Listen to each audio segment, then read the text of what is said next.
যদি বাধা দিতাম তাহলে সে আমাকে মারতো, হাত বেঁধে সে ধর্ষণ করতো।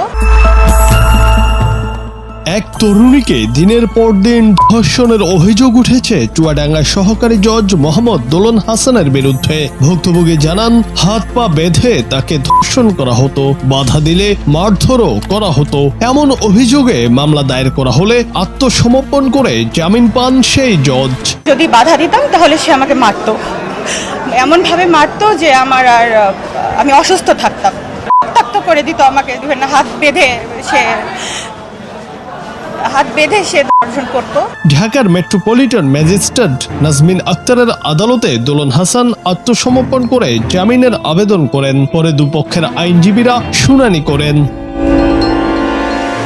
মামলার এজাহারে বলা হয়, 2023 সালের জানুয়ারিতে চুয়াডাঙ্গার সহকারী জজ দোলন হাসানের সাথে প্রেমের সম্পর্কে জড়ান 25 বছর বয়সী ভুক্তভোগী তরুণী। মন দেয়া নেয়ার এক পর্যায়ে বিয়ের আশ্বাসে মিরপুরের শেওড়াপাড়ার বর্ডার বাজার এলাকায় একটি ভাড়া বাসায় স্বামী স্ত্রীর পরিচয়ে বসবাস শুরু করেন তারা। এরপর 2023 সাল থেকে গত 2 বছরে একাধিকবার শারীরিক সম্পর্ক হয় তাদের মাঝে।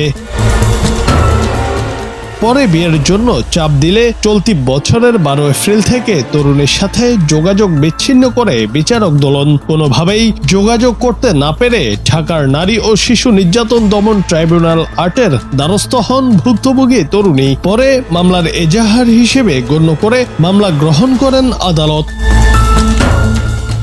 গেল রোববার জামিন শুনানি শেষে আদালত সহকারী জজ মোহাম্মদ দোলন হোসেনকে জামিন দিয়েছেন। আসামিকে জামিন দেয়ায় ক্ষোভ জানান ভুক্তভোগীর আইনজীবী ও ভুক্তভোগী নিজেই।